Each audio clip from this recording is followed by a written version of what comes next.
চরিত্রহীন নারীর সবচেয়ে বড় বাজে গুণটা হচ্ছে তার কখনো একটা পুরুষ দিয়ে পোষায় না। ইভেন তার স্বামী থাকলেও স্বামী দিয়ে পোষায় না। সে বিয়ের আগেও 10 জায়গায় মুখ দিয়েছে, বিয়ের পরেও তার চরিত্র ঠিক হয় না। তার একবার এই ঘাটে, একবার ওই ঘাটে, একবার এই জায়গায় আর একবার ওই জায়গায়। এবং বিশ্বাস রাখেন, যে নারীদের এক পুরুষ দিয়ে হয় না, যে নারীরা এক পুরুষে আসক্ত হয়ে জীবন কাটাতে পারে না, তাদের দুনিয়াও জাহান্নাম হয়ে যায়, আখেরাতটাও জাহান্নাম হয়ে যায়। ঠিক কিনা বলেন?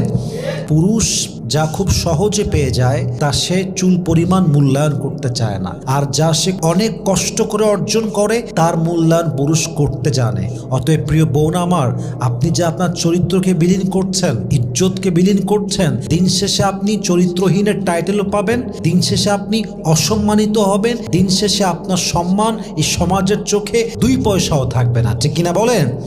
সে অলওয়েজ বিশ্বাসঘাতকতা করে, তার ভেতরে বেঈমানি ছাড়া কৃতজ্ঞতা আপনি পাবেন না। আপনি ওর জন্য যাই করেন ও আপনার সঙ্গে বেঈমানি করেই ছাড়বে। আপনি ওকে যতই স্যাক্রিফাইস করে দেখান না কেন, ও আপনার সঙ্গে চিট করেই ছাড়বে। কারণ বেঈমান নারীর সবচেয়ে বড় বাজে গুণ হচ্ছে ওর মাঝে অনেস্টি থাকে না, ওর মাঝে লয়্যালটি থাকে না।